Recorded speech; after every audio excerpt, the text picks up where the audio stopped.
On va voir la fonction dérivée d'une fonction abordée en classe de première et en terminale. Donc, on va définir une fonction dérivable sur un intervalle de R, c'est-à-dire sur l'ensemble des nombres réels. Une fonction dérivable sur un intervalle de nombres réels, des nombres réels, et la fonction, on l'appelle f', si la fonction est f, donc on l'appelle f' ou g' ou h'. Là, il s'agit d'une fonction f, par exemple. Donc f', elle est définie de e dans R, qui à x peut correspondre à sa dérivée f' de x. On appelle ça f'. Alors, on va prendre un exemple pour voir un peu de quoi on parle. Donc ici, on a un exemple déjà étudié dans un autre chapitre, soit f de x égale x au carré. Elle est dérivable sur R, c'est-à-dire sur tout l'ensemble des nombres réels. Il n'y a pas de problème. Donc soit x0 appartient à R, et R, ce serait le I, donc c'est l'intervalle I. On va chercher donc la limite quand x tend vers x0 de f de x moins f de x0 sur x moins x0. Alors on a déjà vu, c'est-à-dire quand on remplace x par x0 plus h, et en bas il reste donc x0 plus h moins x0, donc il reste que h. Et en haut, c'est f de x0 plus h moins f de x0. C'est ce qu'on avait vu dans un chapitre. Et c'est la même chose. C'est-à-dire quand h tend vers 0. Et là, ça revient au même quand x tend vers x0. Donc, la limite quand x tend vers x0 de f de x moins f de x0 sur x moins x0. Donc, on remplace l'image de x par cette fonction carré, x au carré moins x0 au carré sur x moins x0. Donc, c'était comme si c'est la limite quand x tend vers x0, donc x moins x0 n'est pas égal à 0 pour l'instant. Donc, on peut simplifier. Donc, ici, on a donc, il s'agit de la limite. Donc, c'est toujours la limite quand x tend vers x0. Donc, x tend vers x0.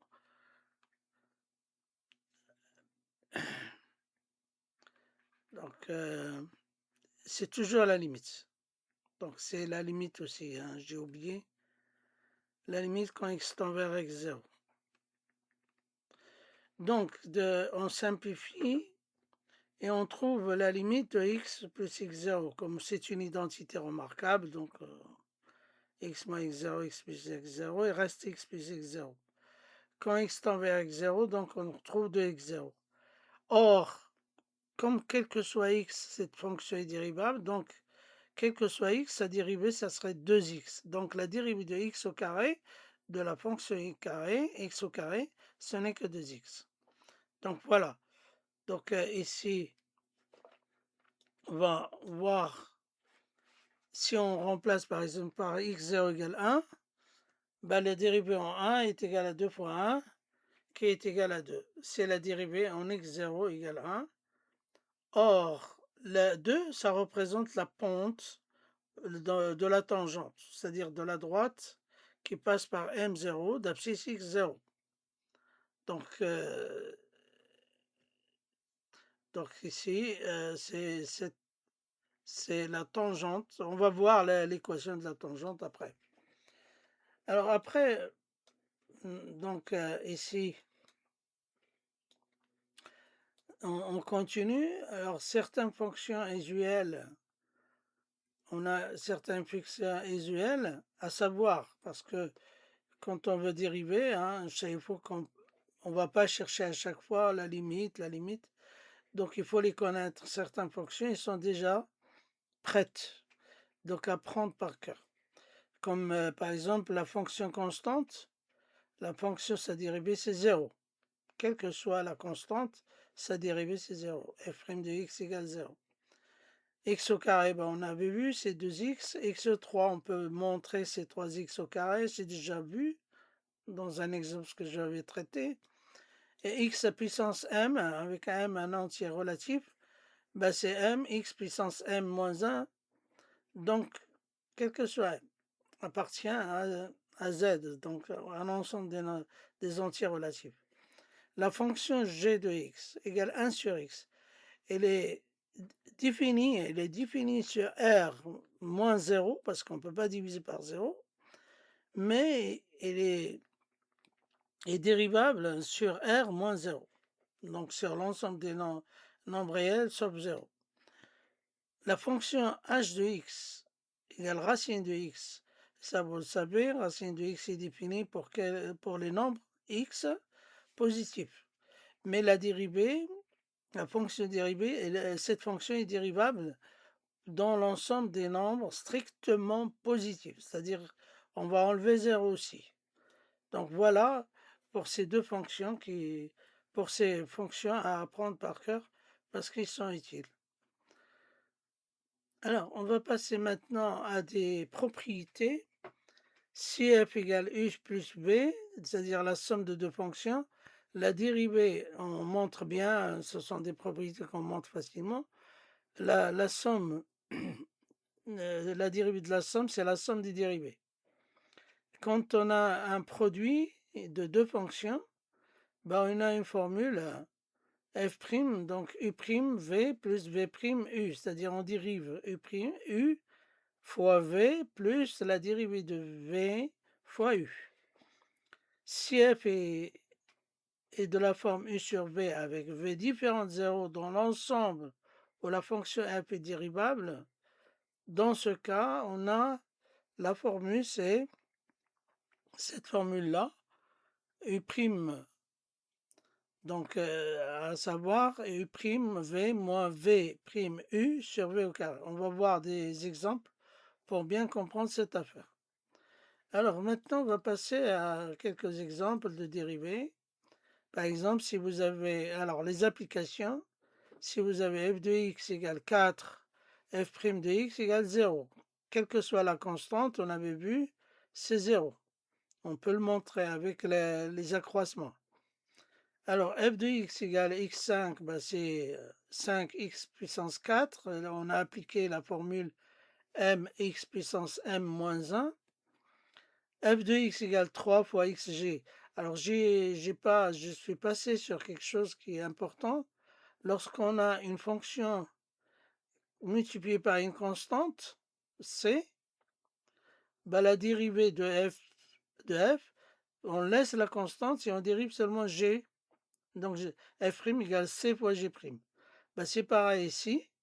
On laisse 3 et on dérive seulement la fonction xsat.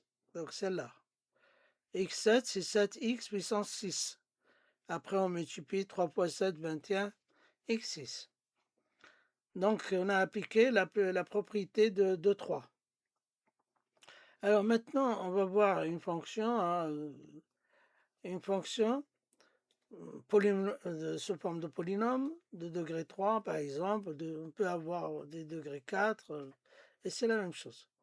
Donc la constante, on la laisse. On dérive x3, c'est 3x au carré. La dérivée de 2x avec le moins, donc c'est moins 2. La dérivée de 10, ben c'est 0. Donc on prête, il reste 2x au carré moins 2. Alors, on va passer maintenant à des applications sur les propriétés des dérivées des fonctions. Si on a f de x de la forme uv, on avait vu, on a u ici, donc ça c'est u, donc ça c'est u, et ça c'est v.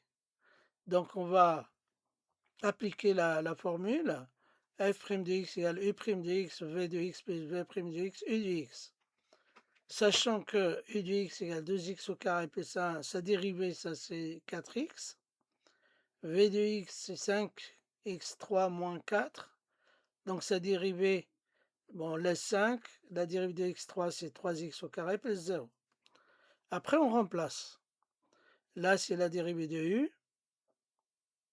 Et ça, c'est la dérivée de v. Donc, U'(V) plus V'(U). Et après, on développe jusqu'à ce qu'on arrive au résultat. Maintenant, on va passer à la forme quotient. Donc, soit f de x égale 3x moins 1 sur 4x plus 2. Donc, on a la forme u sur v. Et u sur v, donc on sait que c'est u' de x, v de x, moins v' de x, u de x sur v de x. Donc, c'est cette formule-là qu'on va appliquer. Donc, cette formule-là. Après, la question, c'est que f est dérivable sur R, sauf, il ne faut pas que 4x plus 2 soit égal à 0. Donc, il faut que 4x soit plus 2 soit différent de 0. Donc, il faut que x soit différent de moins 2 quarts, c'est-à-dire moins 1. Donc, la fonction est dérivable sur R moins 1,5. On enlève le moins 1,5. Alors après, on dérive u. Donc, la dérivée de u, c'est-à-dire 3x moins 1, c'est 3. Donc, la dérivée de u, donc c'est 3. Et la dérivée de v, c'est 4. Parce que 4x plus 2, la dérivée de 2, c'est 0. 4x, c'est 4. Et après, on remplace. On remplace là, c'est u', v. Donc, ça, c'est v. Et ça, c'est u. Donc, sur 4x plus 2. Après, on calcule, on développe, jusqu'à ce qu'on arrive au résultat final. Alors, il faut faire attention au calcul des dérivés parce que c'est très important pour l'étude des fonctions. Et autre chose que je voudrais signaler, c'est quelque chose qu'on va faire pour la prochaine fois. Quand on a le dénominateur sous cette forme-là, il ne faut pas développer parce qu'on va nous intéresser au signe de la dérivée pour l'étude des fonctions. Voilà.